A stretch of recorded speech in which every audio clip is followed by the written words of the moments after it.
And my name is Captain Alyssa Romero. I'm 27 years old, and I am a soldier in the United States Army.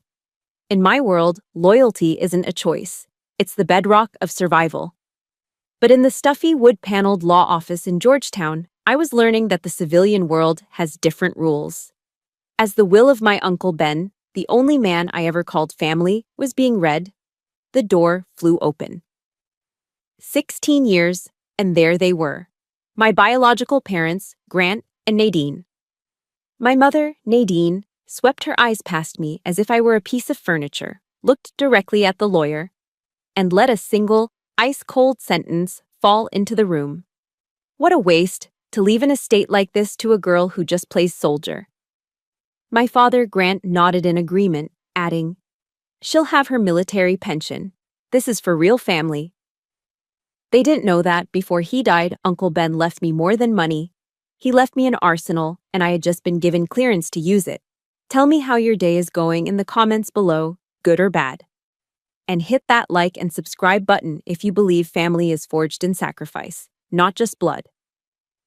This war has just begun. The battlefield wasn't a sun-scorched desert or a rain-slicked jungle. It was a conference room in Georgetown, where the air was thick with the scent of old leather, lemon polish, and unspoken grief.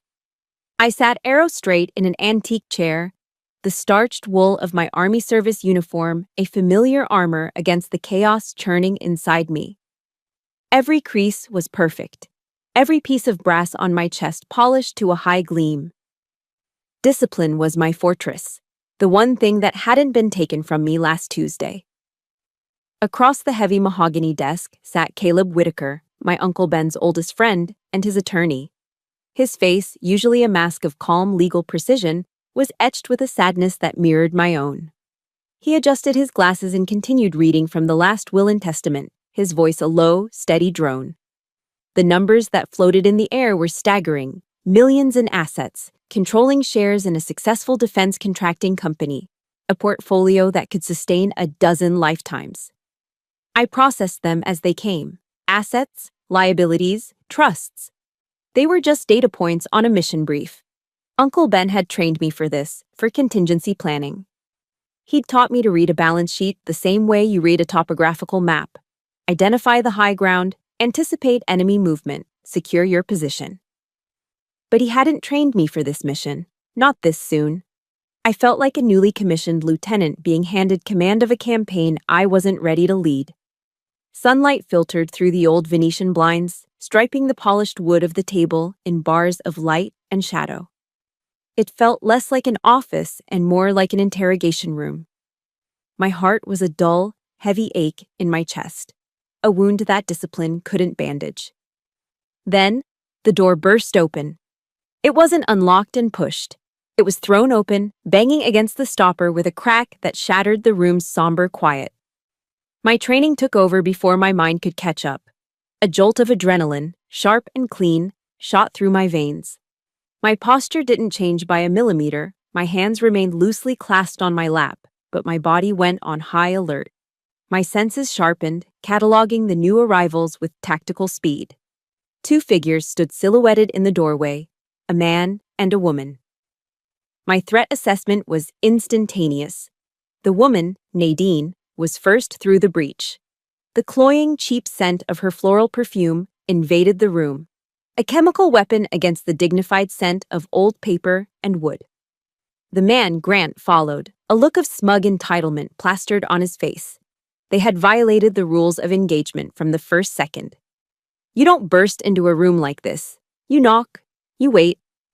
My eyes flicked to Caleb. The color had drained from his face, his jaw tight with disbelief.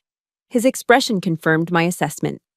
This was an ambush, an unscheduled, hostile variable. 16 years. 16 years since I'd last seen them, except for the occasional awkward, court-mandated holiday phone call. Now they were here, materializing in the worst possible moment of my life. Nadine's gaze swept the room, cataloging its value with the predatory eyes of a buzzard circling a kill. It passed over me without a flicker of recognition, as if I was a coat rack in the corner. Her focus landed squarely on Caleb. "We heard Ben passed," she said. her voice dripping with a false sympathy that didn't reach her cold, calculating eyes. We came to pay our respects and to discuss the arrangements. Caleb cleared his throat, regaining his composure. Grant, Nadine, this is a private reading. We're family, Grant said, stepping forward. He finally looked at me, a dismissive once-over that took in my uniform and found it lacking. She's not the only family he had. And then Nadine delivered the first volley, the words aimed not at Caleb, but at the entire premise of my existence in this room. What a waste, she sighed, a theatrical sound of disappointment. To leave an estate like this to a girl who just plays soldier. The words were precision-guided munitions, designed for maximum damage. They didn't just question the will, they targeted my career, my identity, my entire life's purpose. Plays soldier. The phrase was meant to diminish every grueling day at West Point, every sleepless night in the field, every sacrifice I'd made. Grant, ever her wingman, moved in to confirm the kill. Ben always was soft-hearted, he said, shaking his head as if discussing a character flaw. The girl's going to have her military pension. This, he gestured around the opulent room, this is for real family. There it was, the redefinition of terms. In their tactical brief, family was a designation they owned by blood and from which I was excluded by my choices. They had reduced my uncle's profound love for me to a simple act of foolish pity, all in front of a man who had known and respected him for 40 years. The rage that rose in me was a white-hot furnace, but on the surface, I was ice. My breathing remained even, my expression a neutral mask. I would not give them the satisfaction of a reaction. Just as the silence stretched, becoming a weapon in itself, a soft knock came from the door they'd left ajar. A moment later, Maria Sanchez entered, balancing a silver tray with a thermal carafe of coffee and 3 ceramic mugs. Maria, my godmother, a Gold Star wife whose husband had served with my uncle years ago. She was a second-generation Hispanic woman whose strength was a quiet, unshakable force of nature. She was the one who taught me how to make proper tortillas, who held me when I cried after my first real heartbreak, who sent me care packages filled with home-baked biscotti and letters that smelled of her kitchen. She took in the scene in a single, sweeping glance. The tension, Caleb's rigid posture, the 2 hostile figures, and me. Without a word, she walked to the table, set down the tray, and then moved to stand directly beside my chair, her hand resting for a brief, warm second on my shoulder. It was a silent, powerful declaration. I am with her. Grant scoffed under his breath, a low, ugly sound. And who's this? The help? The insult hung in the air, thick and poisonous. Maria didn't flinch. She looked directly at Grant, her gaze level and firm, and her voice, when she spoke, was as solid as bedrock. I've been part of this family for 16 years. That was it. That was the spark. Her courage lit a fire in me, burning away the shock and the doused rage. Her simple statement of fact drew the battle lines more clearly than any legal document could. Slowly, I rose to my feet. The discipline of my uniform suddenly felt less like armor and more like a mantle of command. I met the surprised, greedy eyes of the 2 people who had given me life only to abandon it. My voice, when I spoke, was not the voice of a grieving niece. It was the voice of a captain, cold, clear, and absolute. Maria is family, I stated, the words cutting through the tension. You 2 are strangers. The war had been declared, and as they stood there, momentarily stunned into silence, a single burning question began to form in the back of my strategic mind, a question that would fuel everything to come. After 16 years of silence, why now? The drive from Georgetown to Uncle Ben's house near Fort Belvoir was an autopilot maneuver. My hands knew the turns, my foot knew the gas, but my mind was lost in the ghost-filled territory of the past.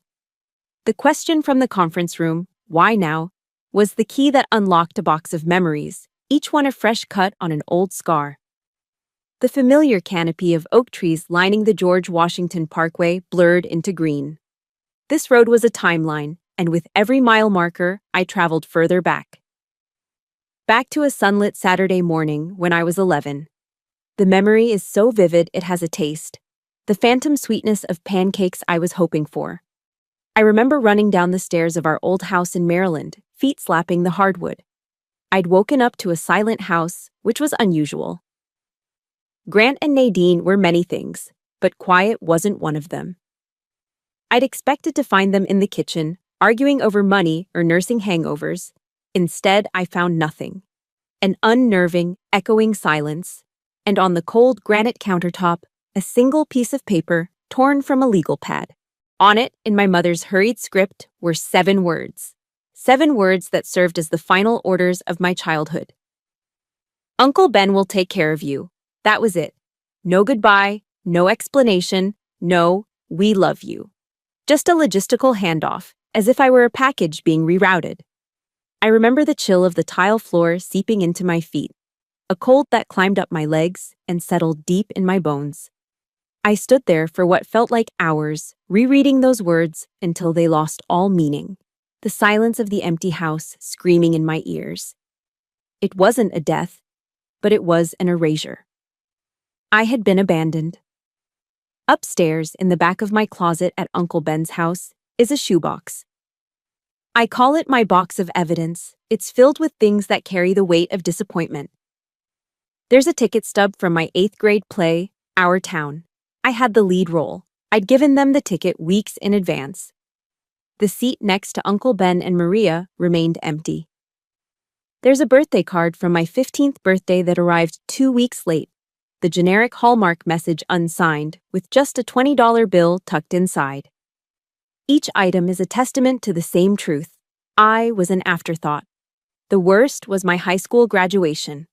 The memory ambushes me as I turn onto the final street leading to Ben's house. I'd worked so hard for that day. I was valedictorian. I had a speech to give. I mailed them 2 front-row tickets. Throughout the ceremony, my eyes kept drifting to those 2 empty chairs.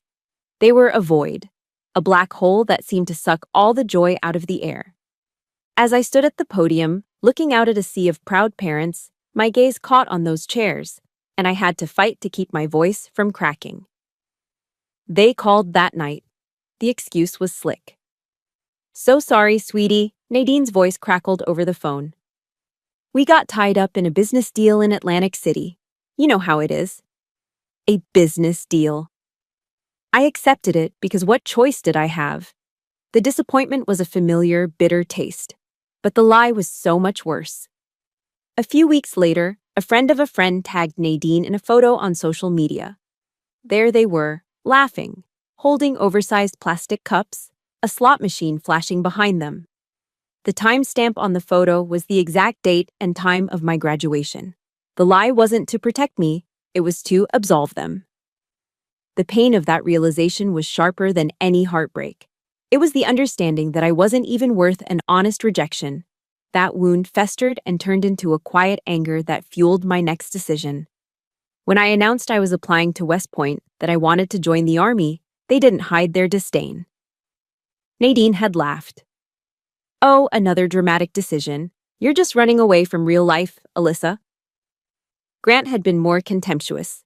"The military is for people with no other options, kid. It's a noble sacrifice, I guess, if you can't make it in the real world." They saw my calling as a failure, my commitment to service as an escape. They took the one thing I was truly proud of, the path Uncle Ben had celebrated with tears in his eyes, and they twisted it into a mark of inadequacy. For years, their words became a toxic inner monologue, a whisper that no matter what I accomplished, I would never be good enough. But for every memory of them, there is a counter-memory of him, Uncle Ben. He never missed a soccer game, even in the freezing rain. He taught me how to change a tire, how to read a compass, and how to stand up straight and own my space in the world. He was the one who sat with me for hours, helping with physics homework I thought was impossible. He saw potential where they saw problems. If you've ever had someone in your life who believed in you when no one else would, a teacher, a friend, an uncle, do me a favor and hit that like button for them. And in the comments below, just type one word: mentor. It'll mean the world to know I'm not alone. I remember one afternoon, After my parents' latest dismissal had left me gutted, Uncle Ben came into my room. He didn't say much. He just handed me a simple framed print. It was a quote. The paper was thick, the font elegant. It was Theodore Roosevelt's speech, "The Man in the Arena." I read the words. It is not the critic who counts, not the man who points out how the strong man stumbles. The credit belongs to the man who is actually in the arena, whose face is marred by dust and sweat and blood. I looked up at him, my eyes blurry. He put a hand on my shoulder, his grip firm. When people are shouting from the cheap seats, Ali, he said, his voice quiet but full of conviction, it's to remind you that you're in the arena, and that's the only place worth being. You don't need their approval. You only need your own honor. As I pull into his driveway, the engine falling silent, that memory shines like a beacon in the fog of my grief. Uncle Ben's words. They are my standing orders. This fight Grant and Nadine have started isn't about the money. It never was. It's about honor. It's about defending the legacy of the one man who was always in the arena with me. And for him, I will face any critic. I will fight any battle. My parents' brand of cruelty wasn't a sudden attack. It was a long, drawn-out siege. To understand the battle lines being drawn today, you have to understand the territory I fought for, alone, for years. My honor, as Uncle Ben called it, wasn't a gift. It was forged in the fires of their indifference. West Point was my crucible. The years there were a relentless grind of mind, body, and spirit. I pushed myself through grueling marches in the biting Hudson Valley winters, my lungs burning, my feet blistered and raw. I spent countless nights under the dim light of a desk lamp, memorizing military history and engineering formulas until the words blurred together. I learned to lead, to follow, and to push past the point where my body screamed to quit. It was the hardest thing I'd ever done, and I did it almost entirely alone. Mail call was a daily ritual of quiet humiliation. While my classmates tore open care packages from home, giddy over homemade cookies and letters of encouragement, my cadet mailbox was a hollow, empty cavern. Week after week, nothing. The only faces I ever saw in the crowd on Parents' Weekend were Ben and Maria, their proud smiles a lighthouse in a lonely sea. I remember one Christmas during my sophomore year, I was one of a handful of cadets who stayed on campus, the academy grounds eerily quiet and blanketed in snow. On Christmas Day, I received an e-card. It was from Grant and Nadine. The generic holiday animation was accompanied by a single sentence. Hope your first year is going well. It was my second year. They couldn't even remember that. The carelessness of it, the sheer lack of effort, was a colder slap in the face than their silence. It wasn't just that they didn't care, it was that I wasn't even worth the mental energy to remember correctly. That's when I learned that you can't build a life waiting for others to lay the foundation. You have to mix the concrete and pour it yourself. Uncle Ben had learned that lesson long before me. Aegis Tactical Solutions, the company now at the center of this storm, wasn't some inherited empire. It was born in the sweat and sawdust of his two-car garage. I remember coming home from school as a teenager and finding him hunched over a workbench, surrounded by a chaotic mess of schematics, wires, and half-assembled prototypes. The air would smell of soldering flux and burnt coffee. He'd work late into the night, fueled by a relentless vision and a belief that he could build something better, something that would protect soldiers like him. He didn't build it alone. I was his unofficial, unpaid apprentice. I helped him organize invoices, pack early prototypes into cardboard boxes, and listen as he rehearsed his pitches to investors who didn't yet see what he saw. I watched him pour every dollar he had, every ounce of his energy, into that company. I saw the exhaustion etched into the lines around his eyes, and the pride that burned in them when a design finally worked. Aegis wasn't just a number on a will, it was a living testament to his sacrifice. It was our family's true legacy, built with our own hands. In the garage, amidst the tools and blueprints, hung a poster. It was an old, iconic one from World War II, Rosie the Riveter, flexing her bicep under the words, "We can do it." One day, he saw me looking at it. "You've got that in you, Ali," he'd said, tapping his finger on Rosie's determined face. That's strength. Don't you ever let anyone make you doubt it. 3 days after the ambush in Caleb's office, my own strength was put to the test. They showed up at the house, unannounced. My internal alarm bells screamed, but my training kept me calm. Information is ammunition. I let them in, my face a neutral mask, my senses on high alert. They walked through the house my uncle had loved, the house he had filled with warmth and laughter, and they saw none of it. Their eyes weren't filled with nostalgia. They were the cold, calculating eyes of appraisers. They moved from room to room, their presence a desecration. This painting could be worth a bit, Nadine commented, tapping a manicured nail against the frame of a landscape Ben had bought on a trip to Wyoming. What kind of security system did he have? Grant asked, peering out a window toward the street. Is it monitored? They didn't share a single memory. They didn't say, I remember when Ben bought this chair, or he always loved this view. They saw only price tags. Every object was an asset, every room a line item on a ledger they were mentally preparing. They were stripping the soul from my home, right in front of me. Finally, in the study, surrounded by Ben's books and awards, Grant dropped the pretense. He turned to me, his expression direct and devoid of emotion. So, how much is Aegis actually worth? We're going to need a number to calculate our share. The shamelessness of it took my breath away. Our share. As if they had spent a single sleepless night worrying about its future. As if their sweat was mixed into its foundation. Before I could answer, Nadine placed a sleek leather briefcase on Ben's desk and clicked it open. Inside, I saw stacks of paper, neatly organized with colored tabs, financial statements, asset reports, a complete and detailed breakdown of my uncle's entire estate. A cold dread washed over me. Where did you get this? I asked, my voice barely a whisper. Nadine shrugged, a small, dismissive gesture. We have a right to know, she said, her tone implying I was foolish to even question it. We are your parents, after all. They were using blood as a battering ram, a birthright they had abdicated long ago, now reclaimed as a tool for extortion. This wasn't a spontaneous act of greedy opportunism. The detailed reports, the legal-style organization, the briefcase, it all pointed to a chilling conclusion.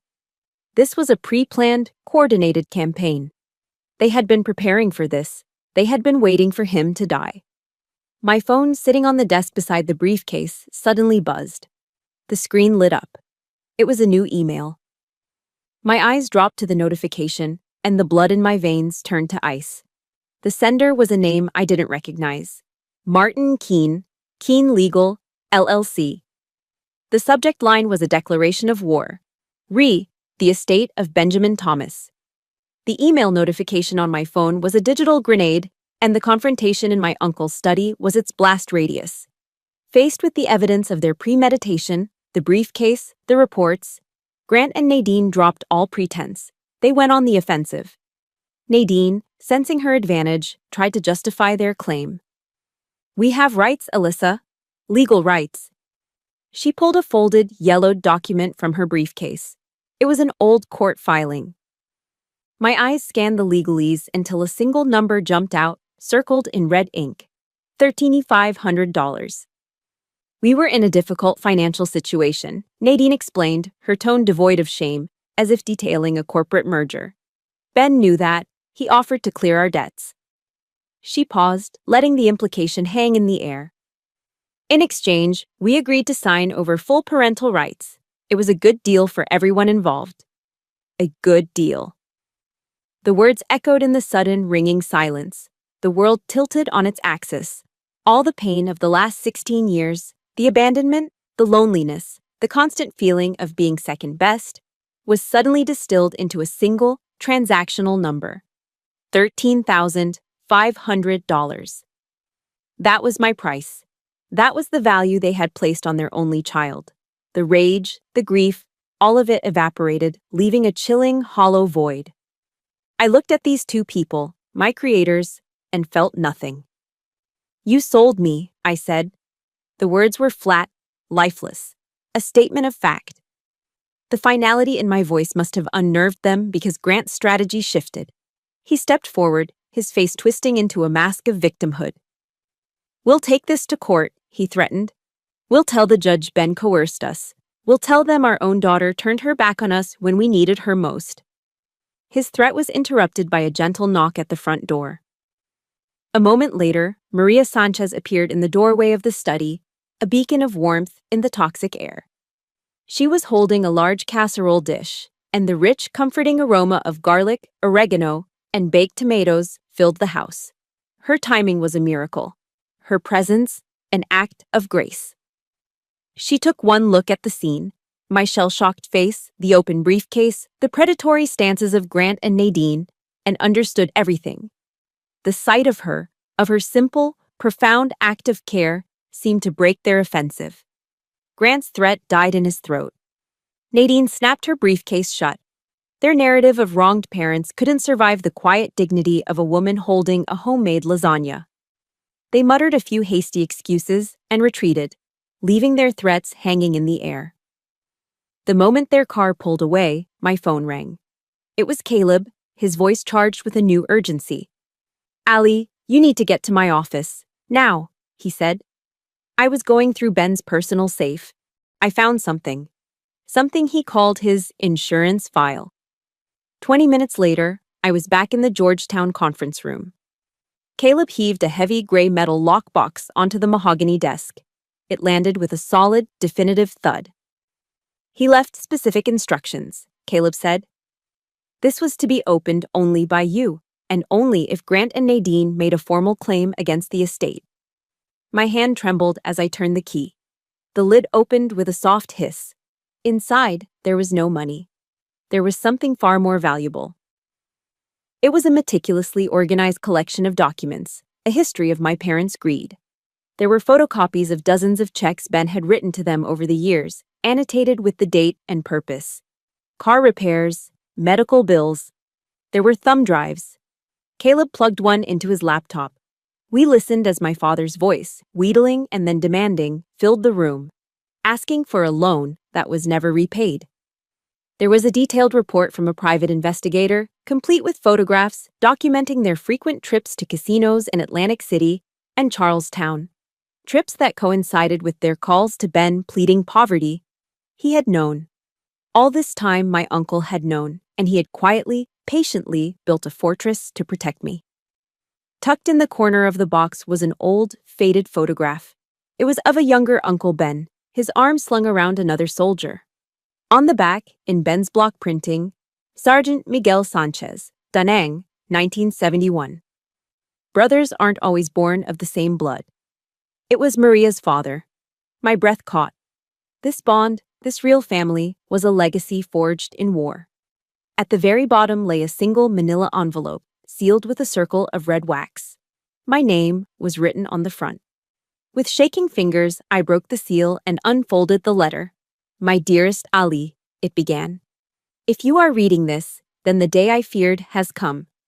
I am sorry you have to face this, but I am not sorry for the life we built. Know this first. You were never a burden. You were the greatest gift of my life. I knew your parents' character, and so I prepared. I hoped this file would gather dust, but hope is not a strategy. They will try to use your love for me as a weapon against you.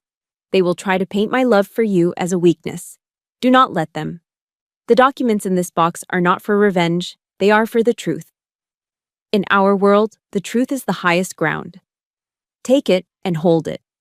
Remember what I taught you. Honor isn't silently enduring injustice. Honor is fighting for what's right, for the truth, and for the people you love. You are the commander of my legacy now. Defend it. You are strong enough. You always have been." All my love, Ben. Tears streamed down my face, but they weren't tears of grief. They were tears of overwhelming, fierce love. He saw it all coming. He had been my silent guardian, my strategist, even now. He hadn't just left me an inheritance. He had left me an armed fortress, a loyal team, and one final direct order: fight and win. Caleb looked at me, a slow, respectful smile spreading across his face as I refolded the letter. "Ben didn't just leave you a will, Ali," he said, his voice full of awe. "He left you a complete battle plan." Uncle Ben's battle plan had changed everything. The The grief and rage that had clouded my judgment began to recede, replaced by the cold, sharp clarity of a mission. The next morning, Caleb Whitaker's conference room no longer felt like a lawyer's office. It had become a tactical operations center, a war room. I arrived before sunrise, dressed not in my uniform, but in practical civilian clothes. Dark jeans, a fitted black sweater, boots. But my bearing was all military. I was in command now. We commandeered Caleb's largest whiteboard. Within an hour, it was covered in a web of diagrams, timelines, and courses of action, the colored markers like grease pencils on a battlefield map. Maria was there too, a quiet, steadfast presence, keeping a fresh pot of coffee brewing, our logistical anchor. Together, the three of us dissected Ben's insurance file. It was more than just evidence, it was a complete narrative of decades of manipulation and greed. We plotted every check, every recorded phone call, every casino trip on a timeline that stretched back to my childhood. Seeing it all laid out, the systematic nature of their deception was undeniable. This wasn't a series of mistakes, it was a long-term operation. The anger I felt was no longer a hot personal wound, it was a cold, strategic asset. We have them on financial dependency, moral character, and a pattern of deceit, I summarized, tapping a red marker against a key date on the board. Our defense is solid. Caleb, who had been pacing while on a phone call with one of his contacts in the DC legal community, hung up. His face was grim. Our defense may need to be stronger. I just got new intel on their legal counsel. He walked to the board. They've hired Martin Keene. The name didn't mean anything to me, but I saw Maria's hand tighten around her coffee mug. Caleb saw my questioning look and elaborated. Keene is a shark, one of the most ruthless litigators in the city. His specialty isn't winning on merit, it's winning by attrition. His strategy is scorched earth. He files so many motions, subpoenas so many witnesses, and leaks so much disinformation to the press that the other side either runs out of money or surrenders from sheer exhaustion. This was a significant escalation. They weren't just coming with a flimsy claim, they were coming with a high-priced mercenary. It gets worse, Caleb continued, his voice low. Keene and Aegis have a history. He represented a competitor in a contract dispute about 8 years ago. Ben won. Decisively, humiliated Keene in court. This isn't just a job for him, Ali, it's personal. I processed the new information. So, the enemy has upgraded their weapons, and their commander has a personal vendetta. Exactly, Caleb affirmed. My mind raced, reevaluating the battlefield. Keene's involvement meant they would be looking for any weakness, any vulnerability to exploit. I felt a prickle of unease, the instinct of a soldier sensing a hidden sniper. I scanned our own defensive lines, looking for a blind spot. Then Caleb pointed to a section of the will we had highlighted earlier. There's one other piece we need to consider, he said, his finger resting on a single clause. The codicil Ben added 5 years ago. It states that in the event you are unable or unwilling to execute the will, the executorship passes not to the bank, but to a secondary appointee. He looked from the document to Maria. It passes to you, Maria. The air in the room went still. It was a detail I'd overlooked, a minor contingency. But in the context of an enemy like Martin Keene, it wasn't minor at all. It was a fatal flaw in my strategy. In an instant, I saw my mistake with chilling clarity. I had been so focused on defending myself and my uncle's legacy that I had failed to secure my flanks. In warfare, a smart enemy doesn't launch a frontal assault on a fortified position. They probe for the weakest point, they attack the soft target, and Maria, with her innate goodness, her trusting nature, and her profound kindness, was the soft target. They wouldn't come after me, a decorated army captain with a spotless record. That was a high-risk, low-reward maneuver. Instead, they would go after her. They would try to discredit her, to slander her character, to paint her as a manipulative caregiver who had influenced an old man. They would tear her life apart in a public court, not to win, but simply to force me into a settlement to make it stop. A wave of cold fear, sharper and more potent than any I had felt for myself, washed over me. I had seen what the ugly side of the world could do to good people. Maria had already lost a husband to one war. I would be damned if she became a casualty in mine. For the past week, I'd noticed a dark sedan, a late model Ford, parked down the street from Maria's house on several occasions.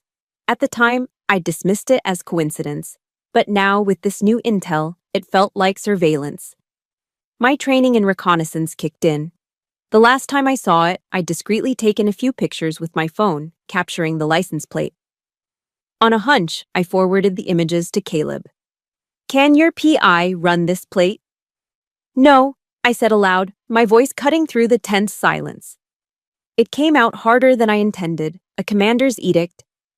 They will not touch her. The fear was gone, burned away by a ferocious, protective resolve. I looked at Maria, at her worried face, and I saw not a weak link, but a member of my unit. And there is a creed, a sacred vow, that is drilled into every soldier from the first day of basic training. We never leave a soldier behind. My mission parameters had just expanded. This was no longer just my fight. I turned to Caleb, my voice now calm and authoritative. Your priority one is to build a legal firewall around Maria. Effective immediately. I want character depositions from her friends, her neighbors, anyone and everyone who can testify to her integrity. Proactively establish her reputation before they have a chance to attack it. Caleb nodded, already grabbing a legal pad. I was no longer a grieving niece defending an inheritance. I was a commander, responsible for the lives and safety of my people. I had been planning a defense, but a good defense is not enough.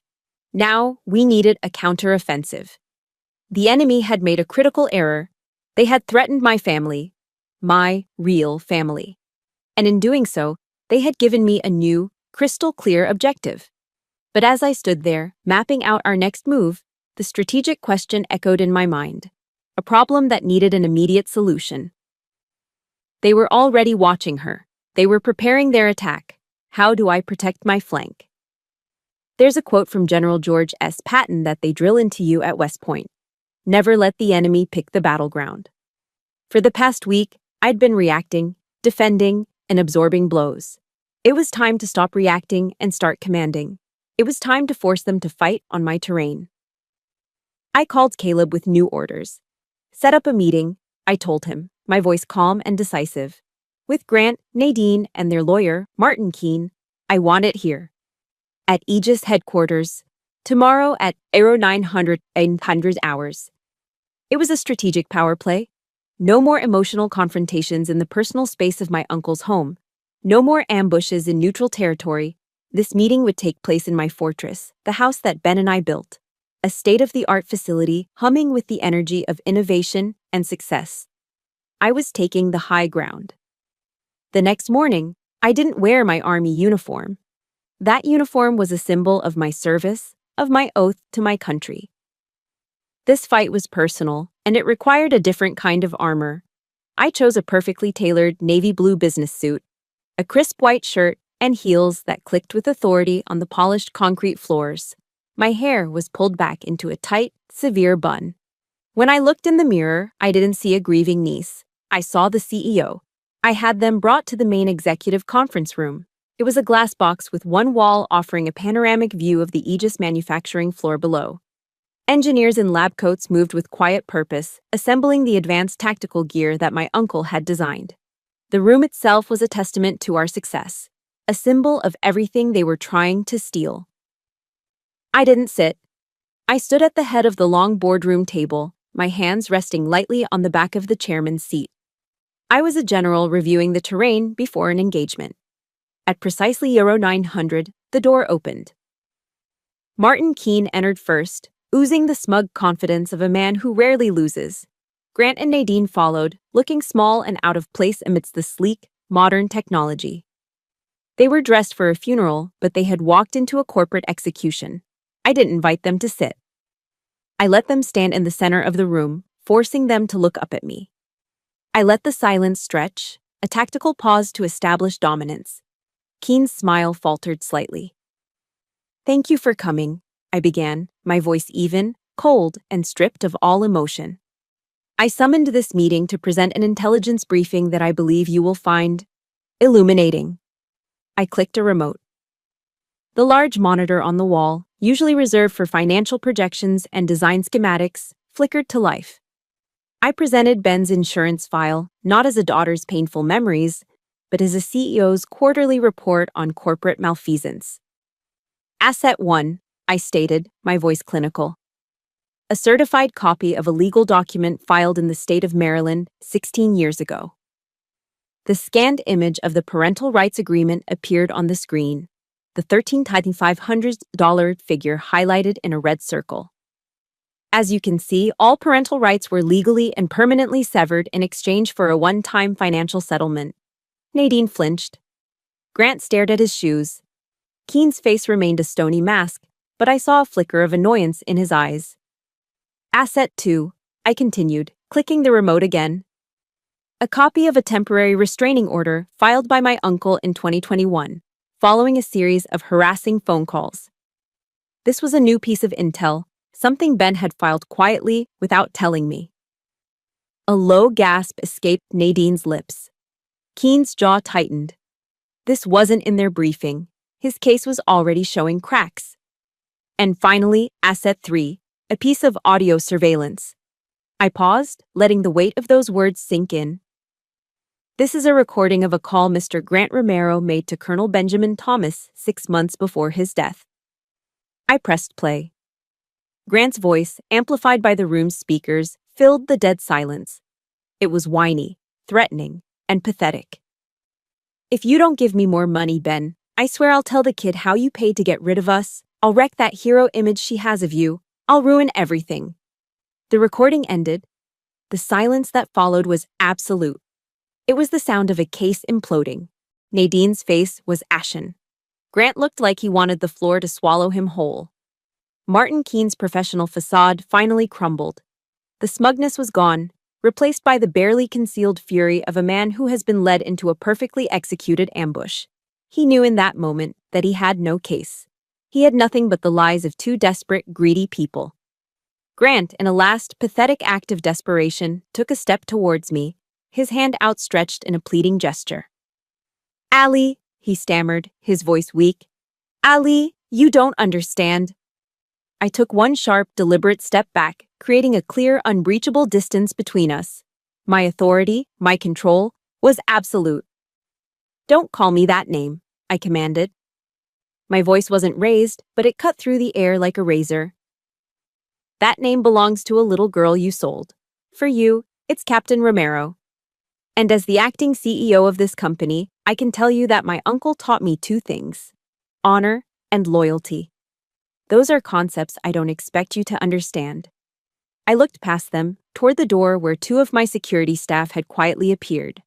"Now," I said, my voice dropping to a dismissive whisper, "get out of my facility." Have you ever had to stand up for yourself and draw a line in the sand with someone? If you have, hit that like button to show your support. And in the comments below, simply write, "I did it." Let's create a community of people who refuse to be silent. They were defeated, utterly and completely. As my security team escorted them out, Grant shot one last hateful look over his shoulder. "This isn't over," he snarled. The threat was hollow, the desperate cry of a beaten man. I stood there for a long moment after they were gone, the silence of the room a welcome relief, a small, temporary victory. But as I turned to leave, my phone chimed. I pulled it from my pocket. It was a new email, the sender stamped with the official seal of the D.C. Superior Court. The subject line was a cold slap of reality. Summons to appear, Romero vs. Romero. The battle was over. The war had just officially begun. My brief moment of victory at Aegis headquarters was just that. Brief. Martin Keen did not retreat to lick his wounds. He counterattacked with overwhelming force. The summons I received was just the first shell in a full-scale bombardment. Within hours, a process server was at my door, handing me a thick manila envelope. It was Keen's official petition to the court. As Caleb read it over the phone, his voice grew tighter with every word. It was a masterpiece of legal aggression.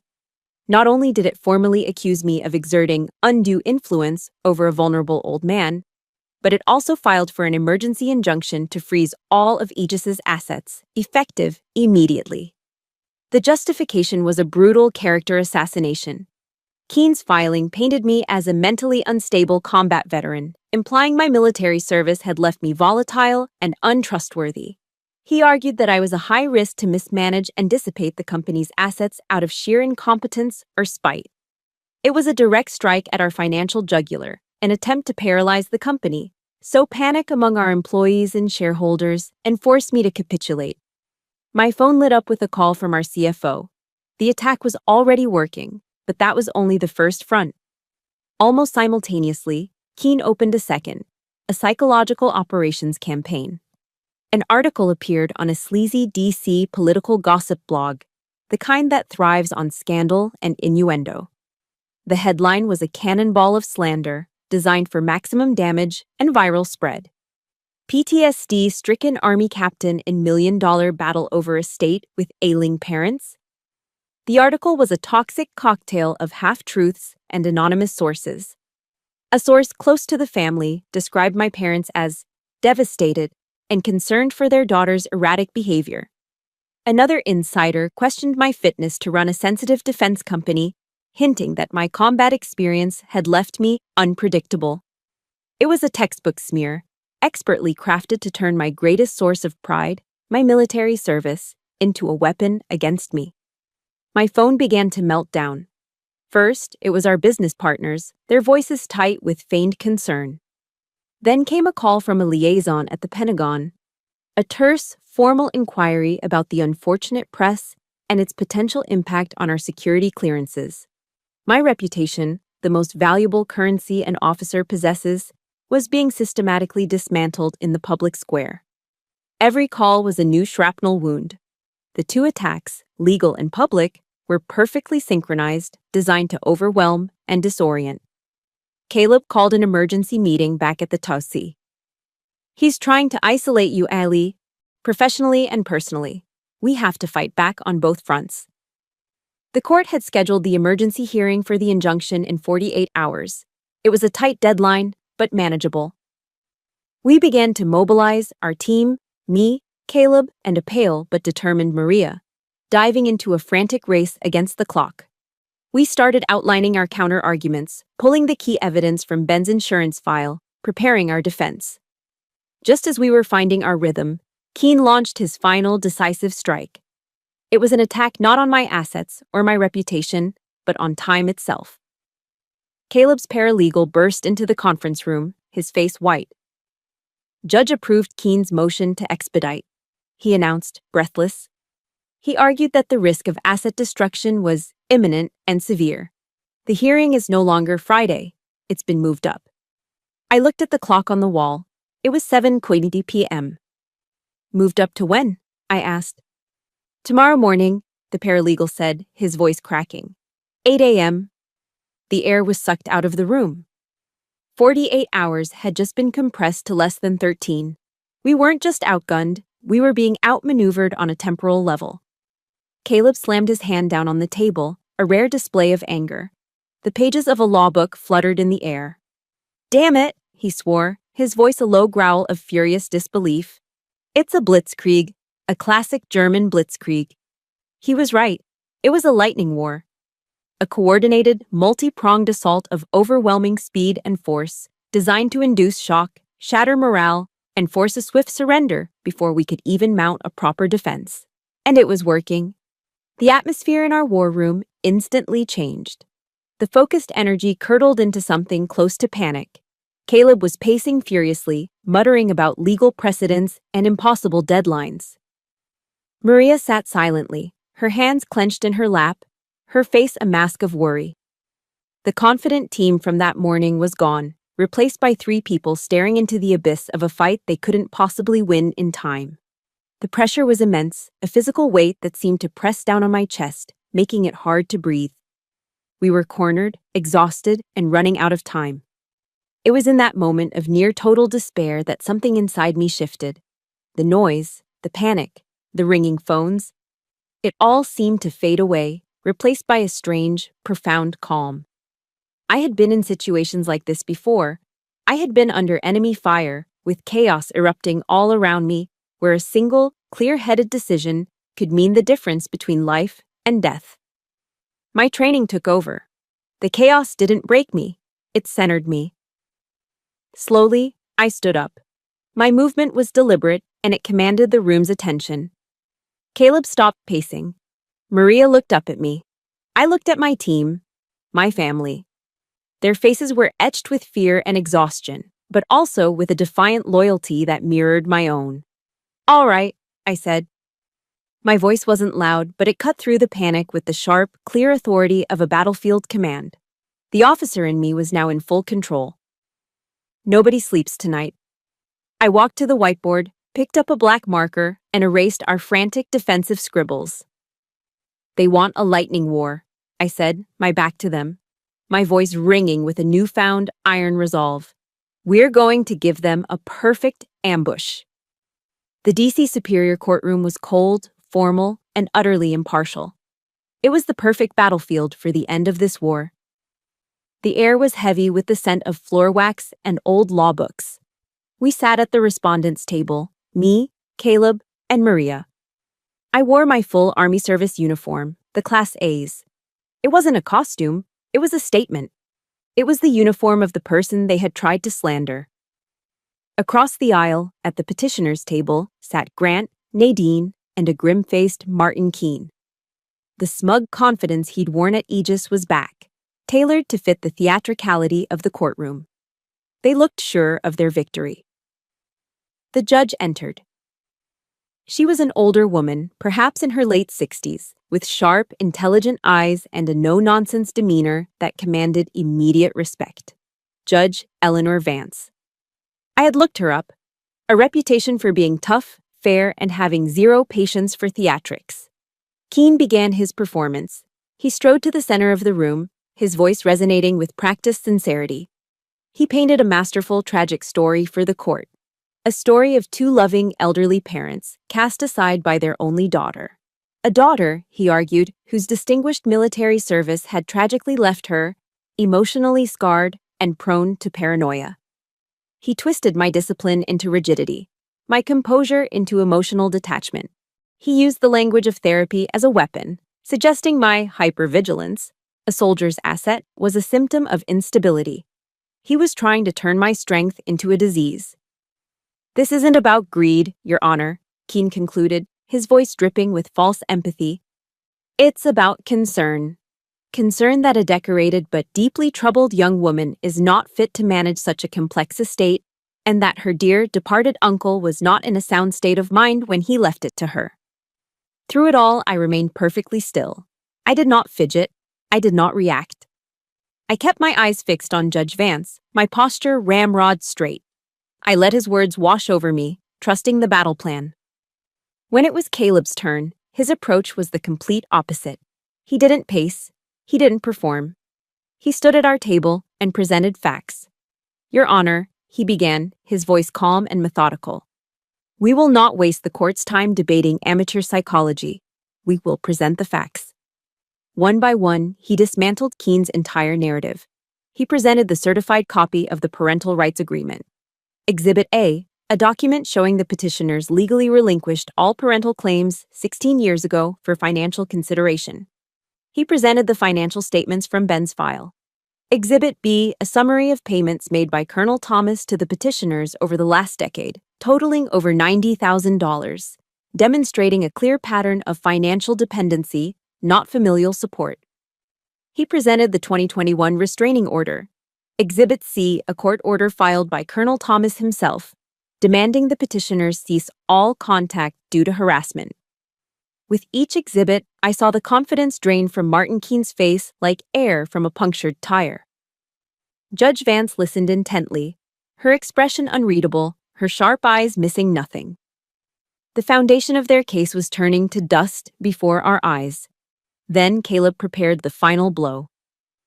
"Your Honor, with the court's permission, I would like to play a short audio recording. It is a voicemail left by the petitioner, Mr. Grant Romero, on Colonel Thomas's phone approximately 6 months ago." Keene shot to his feet. "Objection! Hearsay! Lack of foundation." Overruled, Mr. Keene, the judge said flatly, her eyes narrowing. I want to hear this. Proceed, Mr. Whitaker. Caleb pressed a button on his laptop. A hush fell over the courtroom.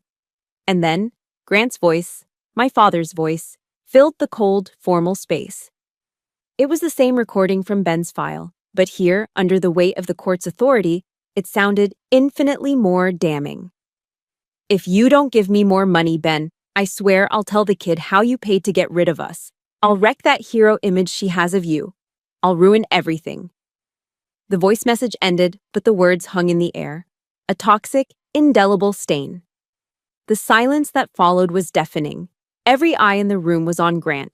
He had shrunk in his chair, his face buried in his hands. Nadine was pale as a ghost, her mouth slightly agape in horror. Martin Keene slowly sank back into his seat, utterly defeated. The game was over. Judge Vance didn't need to hear another word. She removed her glasses, her gaze shifting from the evidence to Grant and Nadine. The look she gave them was one of pure, undisguised contempt. Her judgment was swift and merciless, each word a hammer blow of justice. Mr. Keene, she began, her voice cold as steel. Your emergency petition to freeze the assets of Aegis Tactical Solutions based on the demonstrably false claim of Captain Romero's instability is hereby denied, with prejudice. The phrase, with prejudice, landed like a cannon shot. It meant they could never, ever bring this claim again. Furthermore, she continued, her eyes still locked on my parents, the no contest clause in Colonel Thomas's will is in full effect. By bringing this frivolous and malicious lawsuit, you have forfeited any and all claims to the estate, now and forever. She wasn't finished. This court finds that your actions constitute a gross abuse of the legal process. Therefore, you, the petitioners, are ordered to pay for all of Captain Romero's legal fees related to this matter. And then, the final crushing blow. Finally, based on the clear and disturbing evidence of harassment and blackmail presented here today, this court is issuing a permanent restraining order. Grant and Nadine Romero are forbidden from coming within 1,000 yards of Captain Alyssa Romero, Mrs. Maria Sanchez, their residences, and their place of employment at Aegis Tactical Solutions. Any violation will result in immediate arrest. She picked up her gavel. This hearing is adjourned. Bang! The sound of the gavel was the loudest thing I had ever heard. It wasn't wood hitting wood. It was the sound of 16 years of pain being brought to an end. It was the sound of a prison door swinging open. It was the thunder of justice. We walked out of the courtroom and into the bright sunlight of the courthouse steps. As my eyes adjusted, I saw a small group of people waiting for us. Employees from Aegis, a few veterans from the local VFW post, and at the front of the group was Sergeant Frank Miller, a retired master sergeant who worked as a foreman on our assembly line. Ben had helped him get back on his feet after a rough patch years ago. A local news reporter who had likely been tipped off by Keene's office rushed forward and stuck a microphone in his face. Sir, why are you here today? Frank, a man of few words, looked straight into the camera, his eyes unwavering. Colonel Thomas saved my life, he said, his voice thick with emotion. His daughter carries his honor. We weren't going to let anyone tarnish that. He turned to me and gave me a slow, respectful nod. In that moment, surrounded by my true family, I finally understood. My uncle hadn't just left me a company. He had left me a community, an army. Victory doesn't always feel like a celebration. Sometimes it feels like the dead quiet after a battle, when the adrenaline fades and all you're left with is the deafening silence and the bone-deep exhaustion of survival. As I stepped out of the courthouse into the blinding DC sunlight, I didn't feel a rush of triumph. What I felt was heavy, a profound, crushing weariness, as if I had just completed a 30-mile forced march with a full rucksack. The small crowd of Aegis employees and veterans waiting on the steps didn't cheer. They simply began to applaud, a quiet, rolling wave of respect that was more moving than any shout of victory. Maria enveloped me in a fierce hug, her shoulders shaking with silent, relieved sobs. I held onto her, drawing strength from the one person who had been in the trenches with me from the start. We had won. The war was over. But the scars of the campaign remained. A few days later, a letter arrived. It was a single cream-colored envelope, the handwriting instantly recognizable as Nadine's. I opened it with a strange sense of detachment. Inside was a handwritten note full of hollow, cliché-ridden phrases about deep regret and making terrible mistakes. She begged for a second chance, for an opportunity to rebuild our family. The letter was all about her pain, her remorse. Grant's name was never mentioned. I read the words, and for the first time in my life, when it came to her, I felt nothing. No anger, no surge of pain, not even a flicker of the old desperate hope that she might one day change. All I felt was a distant, clinical pity for a woman so emotionally bankrupt that this was the best she could offer. I folded the letter and set it on the desk. I didn't need to write back. I didn't need to offer forgiveness or condemnation. I finally understood what forgiveness really was. It wasn't about reconciliation. It wasn't about absolving them of their sins or pretending the past didn't happen. Forgiveness was a unilateral act of self-preservation. It was about putting down the heavy burden of my own hatred, not for their sake, but for mine.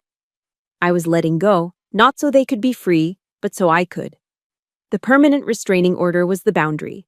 My indifference was the peace. Later that week, I found myself in my uncle's office at Aegis.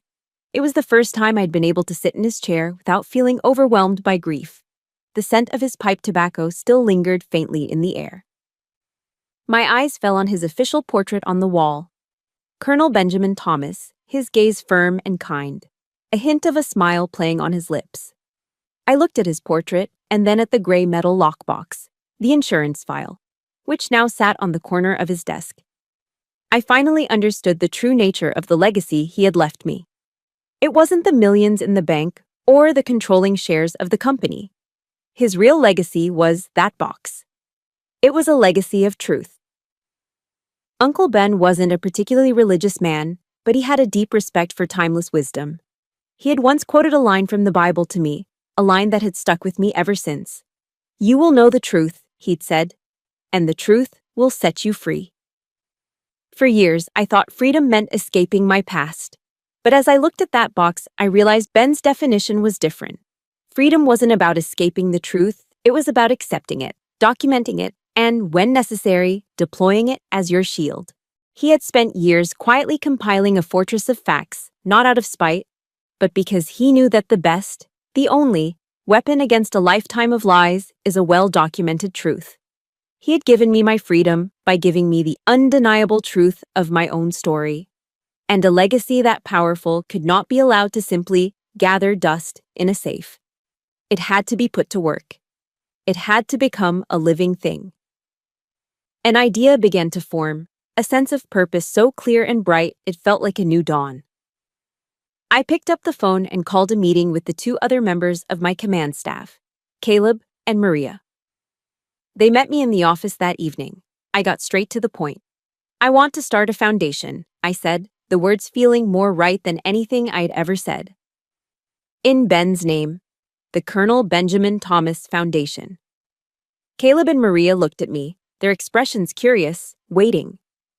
"All this time," I continued, my voice growing stronger with conviction, "we had Ben's insurance file. It was our secret weapon. It's the reason we won." But as I was sitting here, I couldn't stop thinking. What about the ones who don't have a Ben Thomas in their corner? What about the soldiers, the sailors, the airmen who find themselves trapped in complex, toxic family disputes over estates, or custody, or finances, and they have no one to help them navigate it? I leaned forward, the mission crystallizing in my mind. The foundation will provide pro bono legal support for service members and their families who are facing these kinds of battles. It will fund the investigators, the lawyers, the support staff they need to fight back. We will help them build their own insurance files. In that moment, the last of the grief and anger transformed into something new. It became fuel. My pain was no longer a wound. It was the foundation stone of a new mission. This was how I would honor him. I wouldn't just protect the legacy he had left me, I would expand it. I would take the shield he had built for one person and turn it into an arsenal for many. We would build a new kind of fortress, not of steel and concrete, but of truth and justice. A beacon for soldiers fighting battles far from any foreign shore. 6 months after the sound of the judge's gavel, I found myself standing on a different kind of stage. It was in a grand ballroom in San Diego, overlooking the Pacific Ocean, at a major national defense conference. The air hummed with the quiet confidence of the nation's top military and industry leaders. I was there to accept the annual Breakthrough Leader Award. I wore an elegant, dark blue gown, but my posture was still a soldier's. Shoulders back, chin up, a quiet confidence forged in crucibles far tougher than this. When I stepped up to the podium, I didn't talk much about Aegis's latest drone technology or our quarterly growth, which had been record-breaking.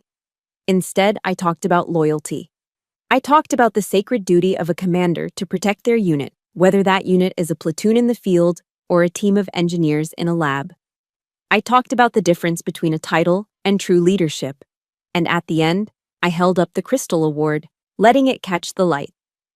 There's only one leader this award truly belongs to, I said, my voice clear and steady, ringing through the silent ballroom.